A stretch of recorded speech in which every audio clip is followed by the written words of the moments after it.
shipments. We have to purchase it in advance and then we have to distribute.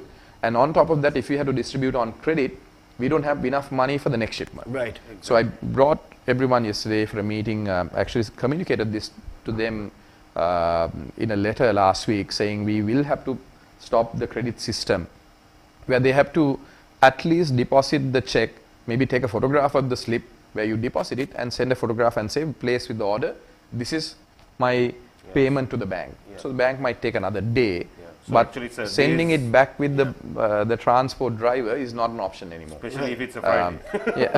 Yeah, Because, it will yeah, be they Tuesday use by Fridays a lot. Yeah, They I use know. Fridays a Trust lot. me, all businessmen use this technique. Don't we? They Don't use we all? Fridays a lot. So the loss that we were having on this was about 40 million daily. Wow. 40 million daily on interest charges and everything. So now we have changed that, but we do give a credit period, credit line. So how many orders that they can make on the amount of orders that they can place. So now we have basically gone in for a cash-based system, or at least a check to be issued directly when they're placing the orders.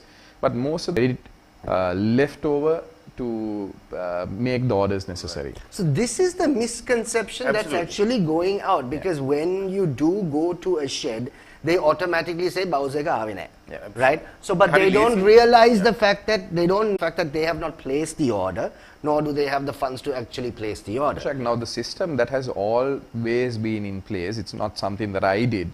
Now when someone makes an order and when it is been dispatched, the fuel station manager or the owner gets a SMS. Right. That has always been the practice. Okay, so they can't say this was not there. Right. So if it is dispatched at 9 o'clock in the morning from Kolonnawa, it says, okay, this has been dispatched now.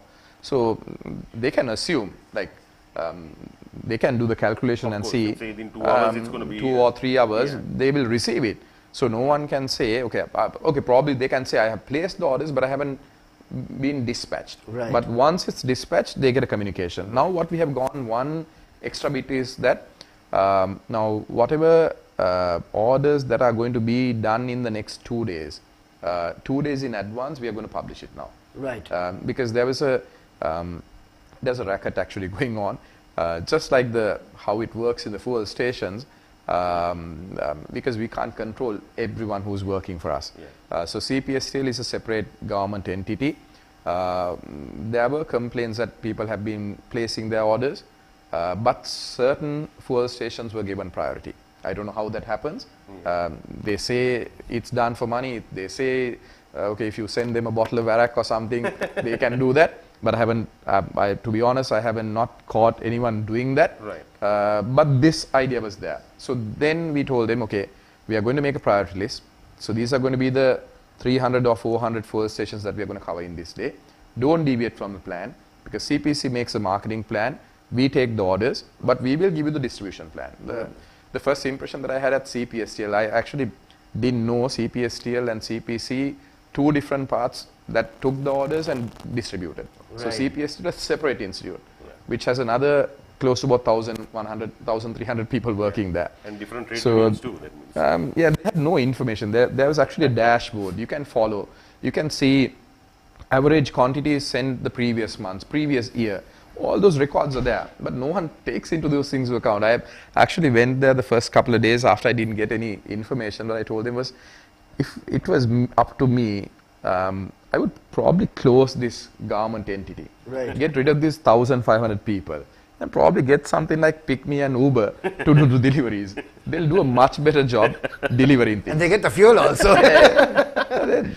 You need only about 10-15 people to manage it. Yeah. So I don't know, I don't understand. It's been a long lasting problem, but that's why I fully endorse that we have to go to public private partnerships. Absolutely. Certain government institutes is a must for a transformation.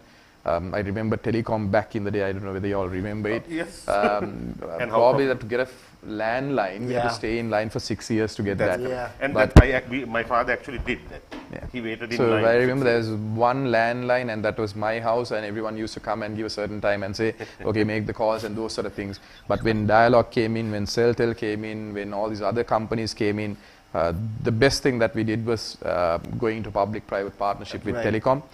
Now they come and give you the phone and say, CDM phone, please take it. Absolutely. So, and how profitable they are now. Yeah. It's incredible. Here's a question, Anu. It's, Okay. what will be the situation in the coming months? Why is the government not reaching out to the Middle East countries for fuel? Not that we have not reached. We have reached to every possible country that produces oil. But when you have a bad credit record, and the suppliers say we have not been paid for the last 6 months, $735 million outstanding for fuel supplies, any supplier would be reluctant to talk to you. Had not even talked to you, speak with us. So we had to work with different avenues, different credit facilities. So it's a difficult task, but of course we are working in two ways. We are of course communicating with them, and also we are working with the past suppliers to honor their payments. So we have spoken with the central bank, and we have given them guaranteed payments. We can't structured payments. We can't obviously pay them at once. So certain companies, now we have given them payment plans from August onwards. It is owed to them. And hopefully they won't charge interest on those. No, actually they have been very good to us. The long-standing suppliers, they have not requested for interest payments. But of course you have to remember, some of their suppliers have already been paid, because when you are working with the LMEs, our bank has not paid their bank. So the difficult job that for us is that even if there are companies willing to work with us, countries willing to work with us, opening up a LC is the most difficult job. Correct. So I've struggled. I'm not blaming the banks, because I was misquoted in this situation. Actually, the bank chairman called me this evening and said, "You have gone and said that BOC was not helpful." I said, no, that's not what I said. But of course, the banks have been helpful, but there is a limit that they can work as well. And right now, the situation that we are facing, unless the IMF program comes in very soon, stabilizes our banking system, gives us some sort of guarantee, a cash infusion, at least about $3 billion has to come in from the IMF program, development agencies, investments, whatever way that we can get it. Unless that comes in, it's going to be very difficult working with those companies. I actually met with the UAE ambassador a week ago. We inquired about the oil supplies. The first thing the ambassador himself said was, you have to build up your relationship again. The past dealings with Sri Lanka has not been positive for their companies, especially with the Emirates deal. Emirates, how we got out of the contract, UAE was not happy. And the second thing he said was, Etisalat, their experience working in Sri Lanka was not very good. So we have to work they blame a lot of favoration. No, absolutely. They said they struggle to get certain things up. They are not looking positively at how they can do business in Sri Lanka. But of course, they are willing to help us. He said he will go out of the way, speak to the leader, and get some finances sourced from the Abu Dhabi Development Fund. So we are speaking to Russia, we are speaking to all these Arabian, Middle Eastern countries, we are speaking with India, we are speaking with China. Every possible avenue, we've looked at it.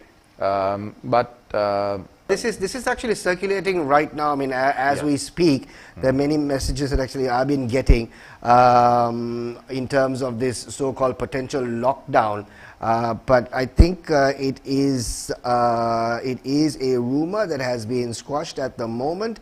Let me just. No, it is definitely not a lockdown. The thing that was there a tweet that you sent out before? No. Not regarding any lockdowns or anything. That's why I ignored this question, because it was very confusing. So basically, what I just there was a couple of discussions held a couple of days. A lot of people have been raising questions because unavailability of fuel. That's right. Even for essential services. That's right. So there is discussions going on whether we could have a work from home week for the government service, and also encourage the private sector to do the same thing as well. It's not a lockdown, but of course I think schools will have been given a holiday for tomorrow. So because until we come to some sort of some sort of stability But the question is, why has the government waited so long? Because obviously this was the question. I think Anu, you and I raised this. Why can't we go work from home? Because why are you forcing them to come to work? But then, like, damned if you do, damned if you don't. No, I know. I also completely agree with you. I've raised this multiple times at the cabinet meetings. There are so many ministers raising this as well, because I'm sure we can even look at a possibility of not having a power cut. The fuel energy consumption. not just the fuel consumption, the power generation. Right. I mean, even all our officers are using diesel. So requirement for power is actually, I'm telling you this story that I got when I went to the power ministry first day when I had the meeting with the CEB officials, was that back in 2020, August 2020. So that was their initial thought. Because we went into a lockdown, COVID, 1.5 years, we had lockdowns, we had restrictions, industries were shut down, power requirements were not much than what we have now. So because of that, we were able to maintain with the hydro, coal power plants that we had. But if we did not have COVID lockdowns, the engineers told me that we would have gone in for power cuts way before 2022. So of course we are looking at the possibility getting the government sector, the public sector, to work from home at least for maybe a 10-day period. It doesn't mean a lockdown where you lock everyone down and say not to come out on the roads. But we are going to encourage people to work from home, so they will not use more fuel. And of course we have given a priority for public transport fuel requirements, CTB, CGR, and all the other necessary public transport sectors. But of course, it is false to say it's a lockdown that has been discussed. Lockdown is a complete different thing, but it's going to be a work from home sort of a system. We also had so many terms that came about during the lockdown phase. We had so many that actually came about. But you know, I hope, but people don't take it in the way that people plan for long weekends and long holidays. They will. I know they will, but it's going to be very difficult if they do that. No, but I've been saying this for the longest time. You know, people love to talk about our rights. Nobody hardly ever talks about our responsibilities. You know, the thing is, look, we all may have a car or a motorbike or a three-wheeler. Doesn't mean you have to go in it all the time. You know what I mean? You can take public transport. It is there. It's a little difficult, certainly, but it's functioning. So actually now I'm convinced my wife that we're taking the bus to work tomorrow. Right. So I've been doing this for quite some time. I've been walking to work. I walk home. Right, okay. You live further. Imagine, 12-kilometer walk, but you know, one thing I wonder is now if the last 2 years, if vehicle imports were loved into the country, what would be the situation? So one thing we're glad that we didn't happen the last 2 years. We didn't spend so much money on vehicle imports and also put too many vehicles on the road. But we have to, of course, strengthen our public transport and also give facilities to public transport. And we had to take care of public transport as well. Now, if you look at CGR, the train services, there are quite a number of services that have, I don't know, they have compartments that fulfill certain requirements as well. Of course, yes. And it's still running at a very low cost because they're operating at losses. It's a service being given. And I know that even taking the bus to Mathura on the highway, it's not a bad thing. Yeah, quite a few people actually. You know, actually, and the thing is, now I actually despair at the fact that we all took the bus. We did. When we went to school. We went to school in buses, and you know, most Walk other to places school. Walk to school. Absolutely. Now my son, you know what I mean? About a year ago, I took him in the bus for the experience of the bus. He'd never been in a bus. That's true. And it's our fault, I feel, you know. We're just going to get into this question first, and then obviously we're going to something that we really need to touch on before we're done with the show today is the bill that you obviously brought into the parliament and taking on the CEB and so-called inverted commas mafia that's going on. We really need to find out what that is. So then, according to what you're saying, the president blaming the COVID pandemic as part of the reason for the current situation is wrong. What he stated was the economic situation. Because of the COVID pandemic, most of our income in terms of remittance, foreign remittance, investments, tourism income, we didn't receive that. Of course, he was right to say that COVID did have a part to play in it. But of course, in terms of power generation, COVID actually helped us. Right. But we have not looked at the possibility of developing a new plant since 2014. So 8 years down the line, We're suffering the CEB consequences of engineers, that's what I was asked.